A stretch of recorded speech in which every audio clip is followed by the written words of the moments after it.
Sir आपने पहले धारा 370 का विरोध किया, फिर 3 तलाक का विरोध किया और आप यूनिफॉर्म सिविल कोड का विरोध करेंगे। आपकी क्या हालत हुई इस देश की जनता देख रही है। आप सारे राज्यों में चुनाव हार रहे हैं। अब ऐसी क्या मजबूरी है, आप इन कानून का लगातार विरोध कर रहे हैं। अब कितने राज्यों में चुनाव हारेंगे आप?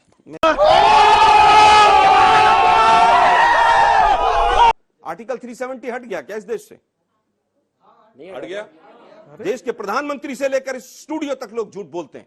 मदरसे बंद किए, उसका एक परमिश बता दीजिए मुझे कि भारत सरकार ने यदि 370 हटाया है तो गलत हटाया। कहां बच्ची ये पूछ रही है कि कल को फिर कहीं बैठ जाएंगे सड़क पे, फिर जनता को दिक्कत होगी ट्रैफिक में।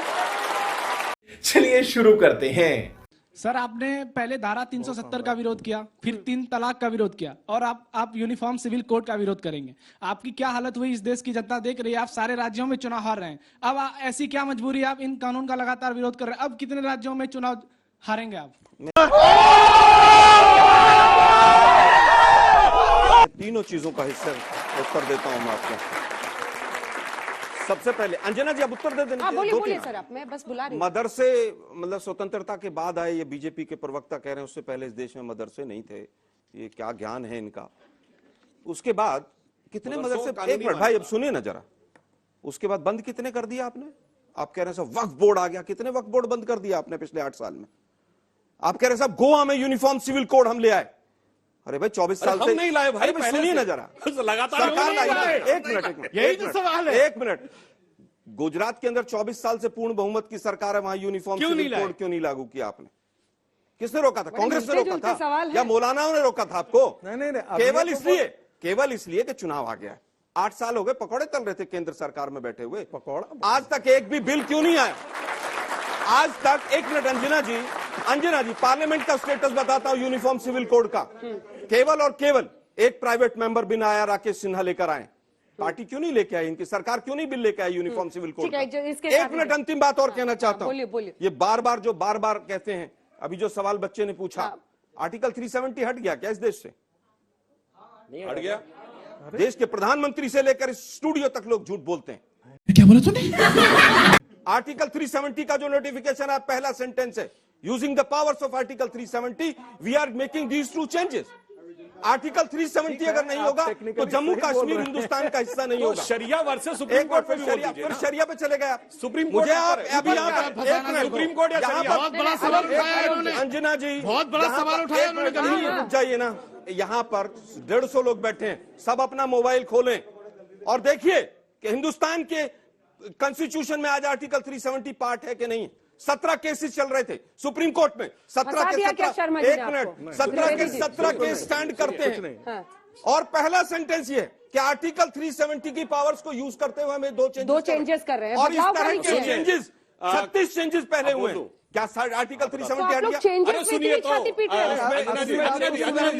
हमने चेंजेस पे छाती नहीं। अरे भाई सुनिए, हमने प्रोसेस में तरीका था, वो तरीका गलत था, वो कॉन्स्टिट्यूशनल नहीं था तरीका। और यही कारण है कि 3 साल से मत चुनाव नहीं करा पा रहे हैं।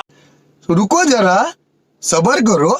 आलोक जी ने जो बोला, इनके नेता प्रतिपक्ष कितने मदरसे बंद किए, उसका एक परमिश बता दीजिए मुझे कि भारत सरकार ने यदि 370 हटाया है तो गलत हटाया। कहां हटाया? आप मांगेंगे कि वो अधीर रंजन सही, आप वो सदन में दिया बयान है, आपका मीडिया में दिया बयान। अरे भाई प्रधानमंत्री जब लाल किले की प्राचीर से झूठ बोलते हैं तो क्या करेंगे इस देश? ठीक है, सवाल सुनता हूं। प्रधानमंत्री लाल किले की प्राचीर से झूठ बोलते हैं। आलोक जी सारे यहाँ झूठे बैठे हैं।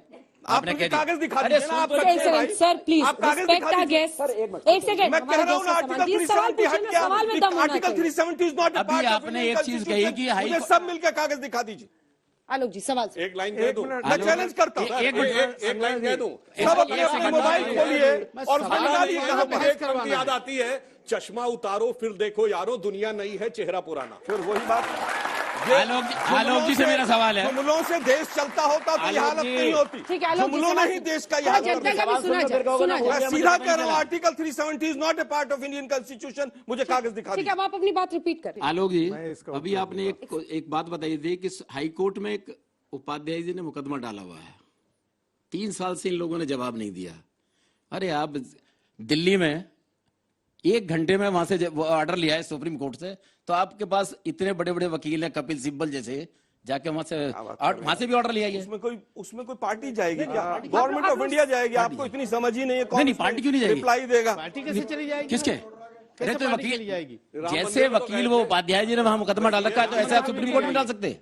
गवर्नमेंट इंडिया 3 साल तक जवाब ना दे, यहाँ रोटी मांगे। सर छोटा बोलिए, आप बहुत लंबा बोल रहे हैं, भाषण नहीं देना है, वैल्यू जजमेंट मत कीजिए, प्रश्न पूछिए। मौलाना जी से मेरा सवाल है, हाँ। मेरे से पूछिए एक भाई, कानून पहले तो हमारे यहाँ सवाल नहीं होना तो चाहिए, पूछना दो ही होने मत है चाहिए तो। कानून। एक तो ये सिविल कोर्ट वाला हो गया और दूसरा अपना जो आपका सरिया वाला हो गया। लेकिन उसमें मैंने जो सुना है, ये भी सुना है कि सवाल पूछिए सर। कि उसमें ये भी लिखा है कि फ्री का नहीं खाना है हमें, फ्री में हमें नहीं चाहिए। किसमें लिखा है? ब्याज नहीं खाना है। सही बात। आप एक ही बताइएगा, यूनिफॉर्म सिविल कोड में ब्याज कहाँ से आ गया? कहाँ से ब्याज आ गया यार? ये सवाल नहीं है क्या? सिविल कोर्ट में एक संविधान तो मुझे एक नहीं मानना है, लेकिन सुविधाएं मुझे सारी चाहिए। किस चीज में? हर चीज में सुविधाएं सारी चाहिए। लॉ बोर्ड मानिए कहना तो चाह रहे यूनिफॉर्म हैं? मानिए, फिर पूरा मानिए। नहीं, गोवा में क्यों नहीं लाए 25 साल से? उसका जवाब नहीं। पूछे पूछे सवाल। मैम मेरा सवाल मौलाना साहब से है। इन्होंने कहा कि मतलब अगर गवर्नमेंट कोई अच्छी चीज लाना चाहती है जो देश के लिए सही है, तो उसको सीधे लेकर आना चाहिए उस चीज को। तो फिर इसमें प्रॉब्लम क्या है जो अभी जो ये लाना चाह रही है कि एक रूल हो सबके लिए, एक नियम हो, तो इसमें दिक्कत क्या है? ये तो अच्छी चीज है ना कि ले आए ना, कौन मना कर रहा है? फिर बाद में समझाते ना फिर। नहीं, मेरे कहने का मतलब नहीं, वो है इसमें दिक्कत कि क्या है? फिर वही मंत्रियों बात की है ना। कमेटियां बनाए, समझाने सांसदों की जरूरत क्या है? ये बताओ, बताइए। समझाओ। अरे बच्ची ये पूछ रही है कि कल को फिर कहीं बैठ जाएंगे सड़क पे, फिर जनता को दिक्कत होगी ट्रैफिक में। तो आज बताइए ना क्या दिक्कत है, ताकि मीडिया के जरिए सवाल तो पूछा जाए कि ये दिक्कत है, ये क्यों कर रहे हैं? बिल्कुल ठीक। दिक्कत तो बताइए। बैठिए, हमारे नहीं, बस यहाँ बैठिए, अगला सवाल हमारे कीजिए। यहाँ आइए आइए। नहीं, उसको जवाब वैसे सुनिए। एक हाँ बोलिए, आप जवाब दीजिए। हमारे यहाँ दिक्कत क्या है? हिंदुस्तान ने हर चीज पर जायज तरीके से एहतजाज करने का, धरना प्रदर्शन करने का फिर आप आदेश गलत दिया है। खत्म हो गई जवाब बात। छोड़ के जब फिर कोई आप चीज कुछ और- गलत होगी तो लोग रोड पर मतलब आप वो उतरेंगे। गलत ले आए, जब फिर लोग आप हल्ला जब करें, गलत विरोध करें। होगा तो लोग रोड अभी पर बताइए उतरेंगे। ना अरे कहना क्या चाहते हो? सर, लड़की पूछ रही है क्या प्रॉब्लम है उसमें? बता तो मैं दिया कि ले प्रॉब्लम आओ, बता तो दूं। कौन रोक रहा है? क्या प्रॉब्लम है कोई? अंजना जी, लेकिन मैं सबको प्रॉब्लम शामिल बता दूं, करके ले आओ ऑफिशियल ना। स्टेटमेंट। सबको शामिल करके ले आओ, कौन मना कर रहा है? अंजना जी, आपके पास ऑफिशियल कोई स्टेटमेंट suggestion बता रहा हूं। नहीं है। मैं फिर कह रहा हूं आपसे कि ऐसा मत लाओ अंजना कि जी, कानून राज की बात का समझाने के लिए ऑफिशियल कमेटियां बनाना स्टेटमेंट। पड़े। जल्दी एक बताइए। Line official. KT Hasan Samajwadi party के सांसद का ये ऑफिशियल स्टेटमेंट था जब लड़कियों की एज 21 की गई। अरे इसके बाद कॉमन सिविल अरे कोड आप ले आएंगे, कॉमन 4 बीबियां नहीं रख पाओगे। ये है राज की बात, और ये रिकॉर्डेड बयान है। ना किसी मुस्लिम नेता ने इसका विरोध जवाब किया, बनता है। ना कांग्रेस के नेता ने विरोध इसका किया, ना जवाब अखिलेश ने बनता है। कार्रवाई की। मैं सुधांशु जी, भाई केटी हसन का रिकॉर्डेड बयान है, मैं कोई मैं गलत बात नहीं आप बोल रहा जवाब हूं। तो सुनिए। किसी मौलाना को कहना चाहिए जवाब था, तो क्यों सुनिए। मजाक बना रहे हो मेरे सिविल कोड का? किसी मौलाना ने बोला? नहीं बोला। कोई सेक्युलरिज्म का सूरमा बोला? नहीं बोला। उसके बाद तरह तरह के टेक्निकल बात बताने का प्रयास आलोक जी कर रहे हैं। पर्सनल लॉ के नाम पर चल रही कुरीतियों पर आघात होगा, इसीलिए आप लोग घबराए हुए हैं क्या मौलाना जी? सवाल सीधा है। देखिए, जब कानून बनेगा तो सब सामने आ जाएगा, कौन कुरीतियां हैं, कौन कुरीतियां नहीं, कहां कुरीतियां हैं, कहां नहीं है। अब जहां तक सवाल, इन्होंने एक सांसद का नाम लिया। ये बार बार एक बात का जिक्र करते हैं कि मनमोहन सिंह साहब ने एक बात कही थी कि देश के संसाधनों पर पहला हक मुसलमानों का है। नहीं, ये नहीं कहा। सुन तो लीजिए, माइनॉरिटी शब्द था उसमें। माइनॉरिटी शब्द था मुसलमानों मुकदमे का। क्यों नहीं किए सारे मीडिया सुनिए, अखबारों मैं पे? जवाब दे रहा हूं ना। करना चाहिए था। उन्होंने अगर तो आज ये भी कहा था minority मोदी जी कहते हैं, देश के लिए मुस्लिम सब हानिकारक चाहता। हो सकते हैं, उस पर क्यों बहस नहीं होती है? ये तो मनमोहन सिंह ने ही कहा था ना, और ऑन रिकॉर्ड आज भी चल रहा है कि मनमोहन सिंह साहब ने ये कहा था कि मोदी जी अगर सरकार बनी, मोदी की सरकार बनेगी, मोदी जी प्रधानमंत्री बने, देश के लिए हानिकारक हो जाएगा, और वो हो रहा है। क्यों नहीं उस पर बहस होती है भाई? ये जनता तो नहीं मान रही कि नहीं माने ना, अरे नहीं माने ना, उससे क्या होता है? हम तो सुना सकते हैं आपको, हम तो नहीं, सुना, नहीं। जनता नहीं मानेंगे क्योंकि कांग्रेस की बात है। भाजपा की होती तो सब मान लेती। हम तो देख रहे हैं ना।